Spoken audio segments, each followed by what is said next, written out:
Namo Amida Butsu, Namo Amida Butsu, Namo Amida Butsu, Namo Amida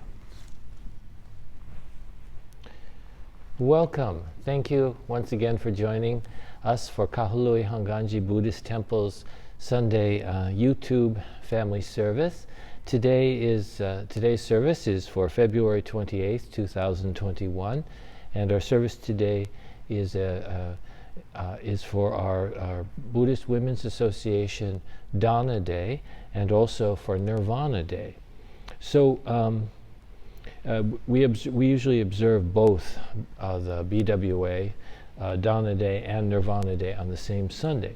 On Dana Day, the BWA traditionally takes up a collection to help a cause or an organization in need.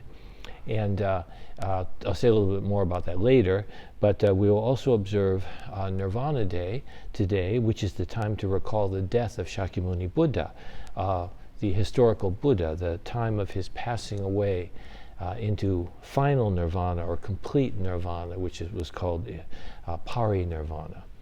So dana is the practice of selfless giving. It's a very important part of Buddhism, and it's one of the bodhisattva practices. That is the path of becoming a Buddha involves perfecting these various aspects like wisdom and meditation and things like that, and also selfless giving, letting go of yourself, of your ego, and also contributing it to help others to attain happiness, not just for yourself, but for everyone. So that's a very important part of our Buddhist tradition. And so Dana Day has, in our organization, goes back to, I guess, 1965, when the World Buddhist Women's Convention, which was held in New York City, had a resolution to adopt sponsoring Dana Day every year during the month of February. So since then, monetary contributions are made to the BWA all around the world, and these funds are distributed to various helping institutions and organizations in the community. So in Hawaii, our Buddhist Women's Association, BWA, has made food and monetary donations to hospitals, care homes, welfare agencies, and other organizations. Members also get involved in hands-on way for helping in various duties to help those in need. In addition, each temple acknowledges BWA Dana Day by dedicating a Sunday service and donating the collection on that day to a worthy organization. So because we are not having an in-person service this month, we will be taking a collection just during the whole month of March. And so during that time, we will welcome donations to the Buddhist Women's Association, which will be used for various purposes, and I'll let you know when that's when they decide where the donations will be going to, and I'll announce that on one of our upcoming services. So the great practice of dana is we should put it in perspective and realize that it's not really about how much money we give or raise. True dana is rooted in our, actually, in my renunciation of the self-centered mind that is always making judgments about others and evaluations about who is good and who is not good and so on, who is worthy of help, who's not worthy of help. True dana arises when we respond in gratitude to all living beings, and begins when we learn to avoid causing harm to others. So the first dana, the first selfless giving, is not causing harm to others, which we're often quite unaware of how much harm we cause others through our selfish way of living, selfish way of thinking, and so on. Or at least that dana begins by really aspiring, or deeply aspiring to avoid causing harm. Even sometimes we can't help it, but we can certainly make an aspiration. We certainly make the decision that I want to not cause harm. I'm going to strive to not cause anyone else to suffer and work toward the happiness, the benefit of others. So that's the foundation of dana. So anyway, thank you very much for being here again. And we'll begin our service now with the Vandana and Tisarana, praising the Buddha, the Buddha's enlightenment, and taking refuge in the Buddha, Dharma, and Sangha. Following that, we will chant Gasho to Amida, a wonderful kind of modern sutra that allows us to express wonderful things about our gratitude and our responding to the great compassion that always surrounds us. After that, we will recite the Golden Chain of Love, and then we will have actually 2 messages today. So we're very lucky to have a speaker today, one of the younger people in our Kahului Hongwanji Buddhist temple community. And she will be giving a short talk about gratitude. And after she gives her talk, I will share a message with you, just to kind of talk a little bit about the Buddha's passing, which we call Nirvana Day. After that, we will recite or chant the metta, the loving kindness meditation, and then we'll have the singing of the Nembutsu, and then some closing words. So thank you very much for being here with us today. And let's put our hands together in Gasho as we begin our service. Namo Amida Butsu, Namo Amida Butsu, Namo Amida Butsu.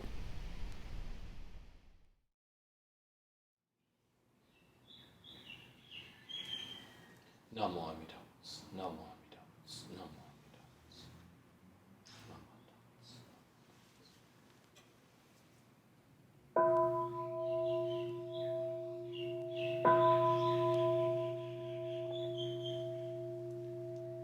Namo tassa bhagavato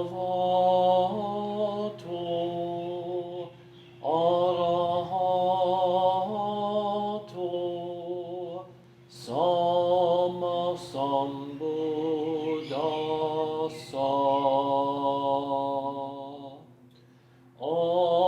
Homage to him, the exalted one, the enlightened one, the supremely awakened one. Bhutang saranang gacchami, Dhammang saranang gacchami, Sanghang saranang gacchami. I go to the Buddha for guidance. I go to the Dharma for guidance. I go to the Sangha for guidance.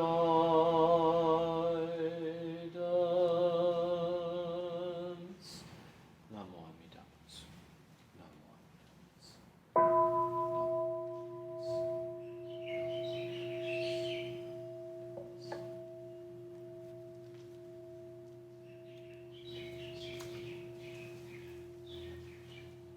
Namanda, Namanda.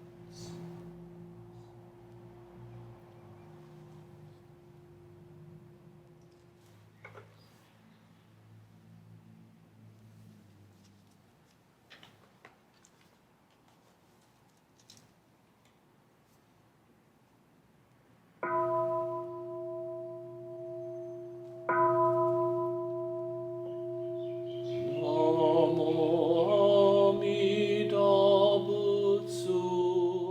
I recite Amida's name with deep joy and gratitude.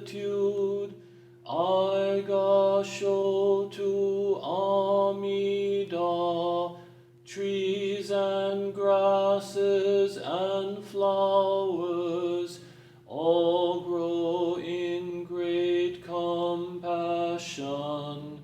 This light shines through out the world. I gasho to Amida. Flowers bloom and flowers fall. From the seed sprout new flowers. This is the truth unchanging. I gasho to Amida. Springtime brings the happy birds. Their songs all praise Amida. I join them in Nembutsu. I gasho to Amida. When I call Amida's name, it's Amida calling me. Buddha's voice, my voice are one. I gasho to Amida. When I'm lonely, I recite Namo Amida Butsu. Then I feel great compassion. I gasho to Amida. Nembutsu in work and play. Every day with Amida. Every moment filled with light. I gasho to Amida. Remember the golden chain.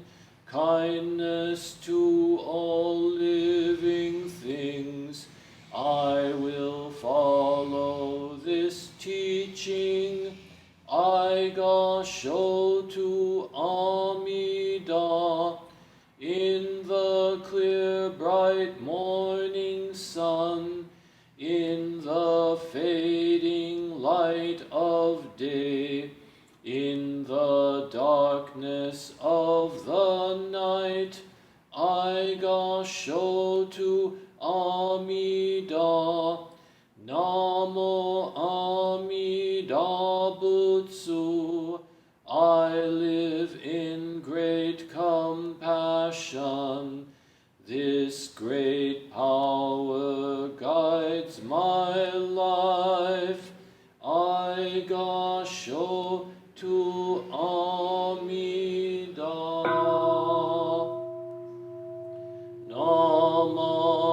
Namandabu, Namandabu,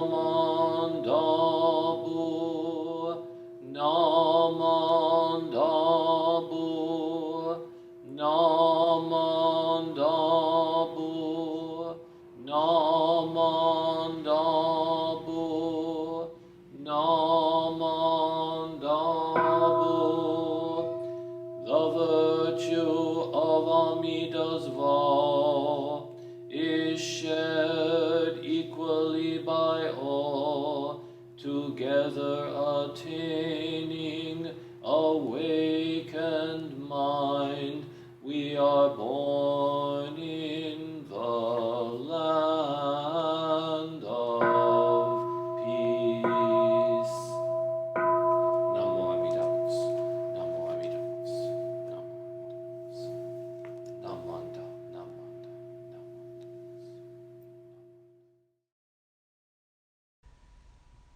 Golden Chain of Love.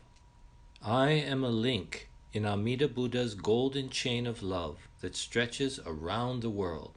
I must keep my link bright and strong. I will try to be kind and gentle to every living thing and protect all who are weaker than myself.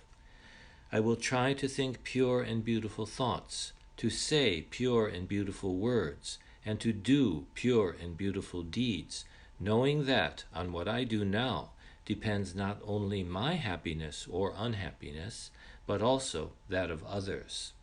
May every link in Amida Buddha's golden chain of love become bright and strong, and may we all attain perfect peace. Namo Amida Butsu. Namo Amida Butsu. Namo Amida Butsu.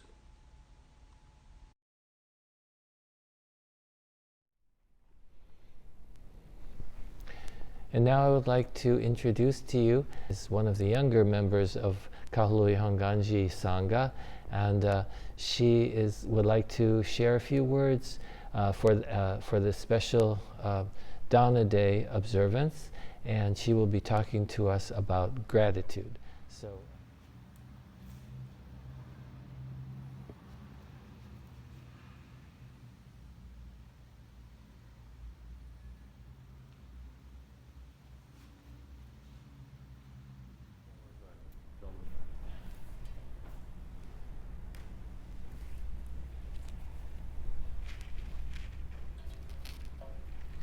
Hi. For this Dana Day service, I was asked by the Buddhist Women's Association to say a few words about gratitude. Gratitude is a word, a feeling, an action that is present in many different places around the world. It crosses into many different societies. It expresses a feeling of thankfulness for the things that are good in life, or more accurately, that make life good. In a quick survey to prepare for this talk, a few people were asked to respond to this sentence. List at least 5 things in life for which you are grateful. The older people listed almost the same things. Some of what they shared are staying healthy, family, having enough food and a place to live, a good education. 2 people shared change, and 1 person said having fun. The younger school-age respondents said family, education, money, lots of good comfort food, friends, a home, and doggies. A slightly older younger person shared the view of the important things to be grateful for as the following: living in Hawaii, education, and enough money to have a place to live, good food and entertainment, music, video games, and technology. As you can see, there are some differences in the responses between age groups, but there are also similarities. I think the similarities are far more important than the differences. These similarities show the universal feelings of people and the connections that they value: family, stability, friends, and enjoyment. Gratitude is easy to say as a word. It is sometimes hard to remember to say, and even harder to actually verbalize to another. We need to remember that when we say the words thank you and appreciate, we are expressing gratitude. When we express our gratitude, we are establishing and reinforcing quality relationships between people. We are making sense of this bewildering life. We are connecting with someone. Gratitude is a feeling that binds and connects. If everyone believes and practices gratitude, says the magic words of thank you and I appreciate you, the whole world would be a better place. To end this talk, I'd like to share the words of Amy Colette.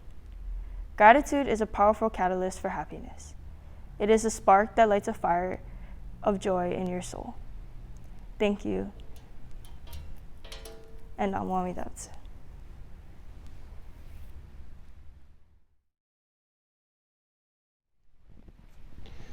Well, thank you very much. We really appreciate your message today, and also sharing your time with us to come in here and record that. Of course, you did it perfectly the first time, so it was easy, right? I'd just like to share a few thoughts about Nirvana Day with you. So, the death of the Buddha, his name was Siddhartha Gautama, and then also he's called Buddha. When he became enlightened, Buddha means the awakened one, and also he's called Shakyamuni Buddha, and one way that he's sort of identified from all the other sort of, you might say, mythological Buddhas that exist in Mahayana Buddhism, which are, refer to different aspects of enlightenment. So Shakyamuni Buddha was, of course, the human being who lived in this world about 2,500 years ago. So anyway, his death is known as his Parinirvana, his passing into complete nirvana. So, this is really one of the most important observances in the history of Buddhism all over the world. So you find it in all the different schools of Buddhism, sects of Buddhism. And Buddha attained this Parinirvana, this complete nirvana, at the age of 80, after teaching the Dharma for around 45 years.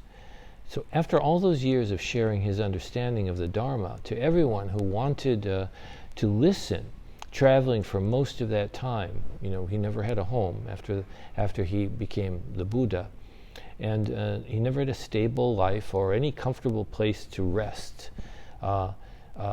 He always was traveling, always only eating whatever food people gave him day by day. So never had any security. Like, we all take that for granted, but for Buddha is actually demonstrating a way of life that was completely radically different than our expectations and our assumptions. Complete faith, complete trust from moment to moment, day to day, in life itself, and that was the foundation of his being able to attain enlightenment, and also then to share and to teach it to others. But after all those years of very hard life, you might say, he became seriously ill. And only the Buddha's cousin and disciple Ananda knew about his illness. Even though he was in great pain, Buddha sat in deep meditation and remained, of course, in profound peace in his mind. Then the Buddha gave some advice to Ananda, who was terribly grieved, very sad, because he knew that his cousin and also beloved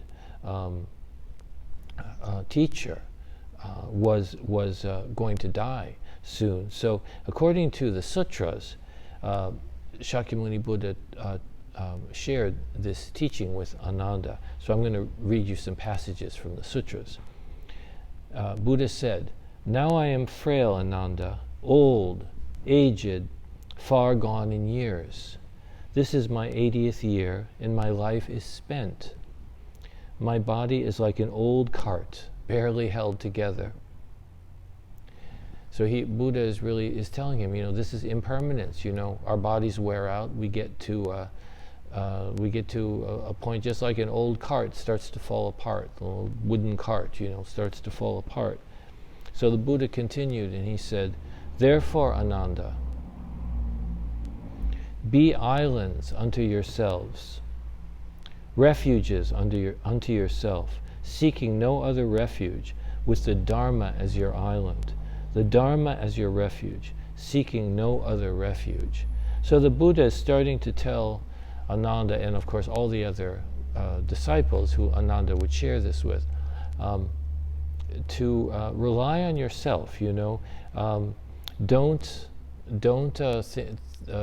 Don't put your reliance on other people, because everyone is going to die. Everyone that you love is going to pass away. That doesn't mean we don't love them and we don't appreciate them and we don't, of course, rely in the everyday sort of sense on them. But he's saying in the ultimate sense, realize, that you can't hold on to anything. So if all of your happiness, if all of your meaning of life is in another person, even if it's the Buddha, you're going to be lost when that person is gone. You have to find your true self and your true strength within yourself. So then the story goes on, and it says, when they came to a place called Kushinagar, the Buddha asked Ananda, his disciple Ananda, "Please, Ananda, prepare for me a bed between these twin sala trees, with the head to the north. I am weary, Ananda, and I want to lie down." And the Venerable Ananda did as the Blessed One asked him to do. Then the Blessed One lay down on his right side, resting one foot upon the other, and so disposed himself, mindfully and clearly comprehending. At that time, the twin sala trees broke out into full bloom, though it was not the season of flowering. Remember, I told you at the beginning of the service that the observance of Buddha's birth, Hanamatsuri is a flower festival, and there was the legend that flowers fell from the heavens when the Buddha was born. So now we're seeing that when the Buddha died, when he passed away, the legend is telling us that the trees that he was lying in between, even though it was not the season of flowering, burst into flowers. So that's, flowers are very important in Buddhism for all kinds of reasons. That's another topic, but they of course they represent life, and they also represent impermanence. So flowers were there when the Buddha passed away. So, and these blossoms rained down upon the body of the Tathagata, that's the Buddha, and dropped and scattered and were strewn about in worship of the Tathagata. The flowers themselves, the trees, like the whole earth was worshipping the Buddha. And celestial mandarava flowers and heavenly sandalwood powder from the sky rained down upon the body of the Buddha, and dropped and scattered and were strewn upon it in worship of the Tathagata. And the sound of heavenly voices and heavenly instruments made music in the air out of reverence for the Tathagata. So, this is what the story tells us, and whether it's literally true or not is not really important. What it's telling us is that the awakened mind of the Buddha that he shared with everyone was something that is so profound and so valuable and such a great treasure, and we all can be part of that. We all can awaken in the same way. So it is something that in our hearts, we understand that the whole of the universe expresses appreciation and deep respect for. So that's one way to kind of look at that. And then the story goes on. The Blessed One spoke to the Venerable Ananda, and he said, "Ananda, the twin sala trees are in full bloom, though it is not the season of flowering, and the blossoms rain, and celestial coral flowers and heavenly sandalwood powder fall from the sky down upon the body of the Tathagata, and the sound of heavenly voices and heavenly instruments makes music in the air out of reverence for the Tathagata." Notice he's not talking about, he doesn't say it's falling on me, he says the Tathagata. The Tathagata literally means the one who comes from the world of true reality to bring that true reality to everyone. So Buddha, the person who was dying, he's not saying these flowers, oh, isn't it great, they're worshiping me. He said, no, it's the Tathagata that they're worshiping. The Tathagata is not me, the Buddha is saying. The Tathagata is the enlightened one that everyone is embraced by, everyone is part of, and everyone can awaken to. Buddha continued then, and he said, it's not. Yet, this is not the important way that the Buddha is honored. It's not all these flowers and sandalwood falling from the heavens. Rather, whenever anyone, a layperson or a monk, lives by the Dharma and walks in the way of the Dharma, it is by such a one that the Buddha is truly respected, venerated, esteemed, and worshipped, and honored in the highest degree. Therefore, Ananda, thus should you train yourselves. We shall abide by the Dharma.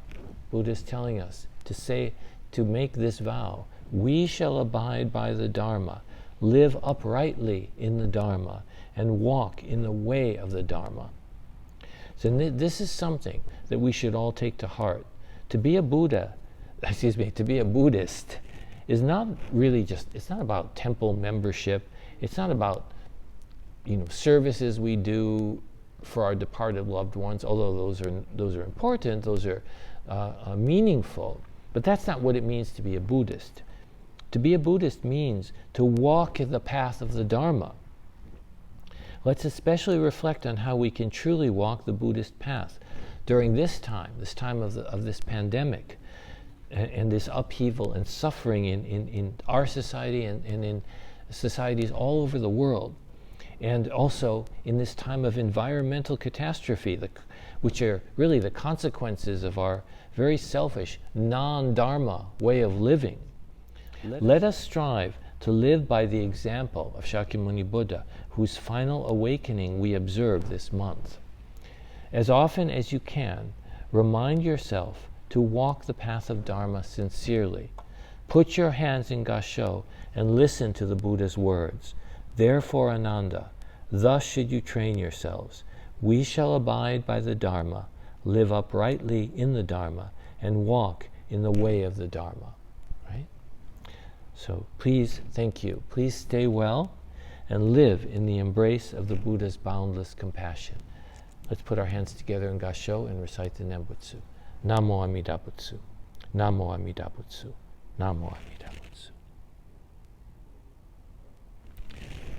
And now we will have the chanting of the metta or the loving kindness meditation. Thank you very much.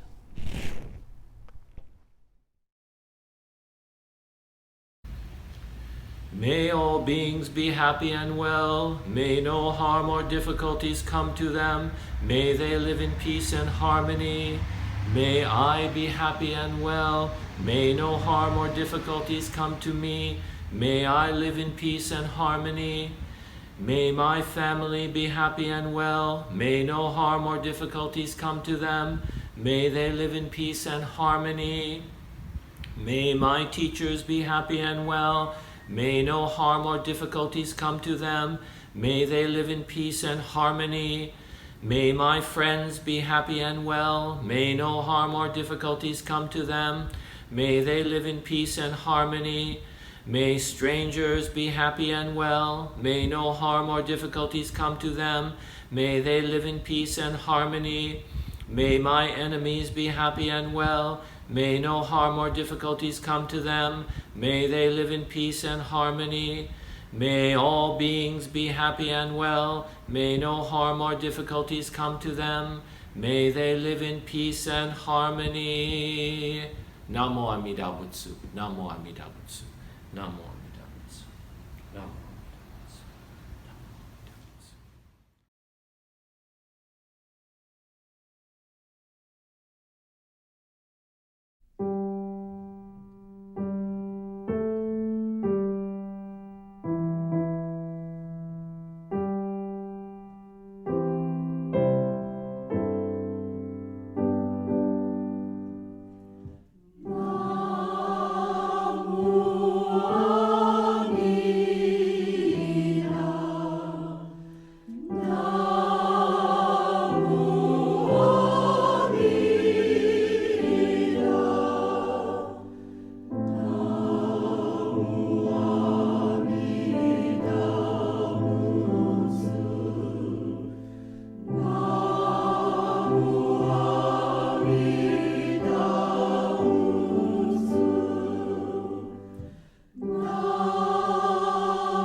Well, thank you very much for joining together with us today.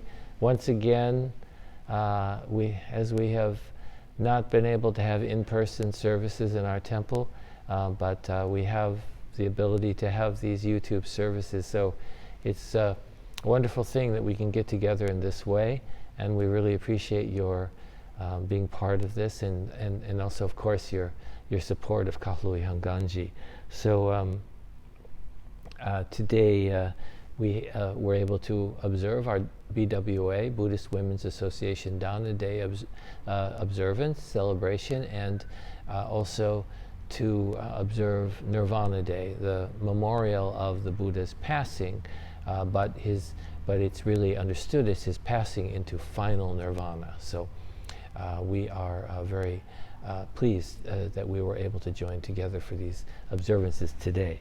And just to let you know, to remind you, on April 11th, we will be having in an online form on YouTube, most likely, the Central Maui Hanamatsuri celebration. So please mark your calendars and participate in that. I think it'll be a very nice program. So Hanamatsuri, it means flower festival, and it is a commemoration of the birth of Shakyamuni Buddha. So today we observe the death of Shakyamuni Buddha.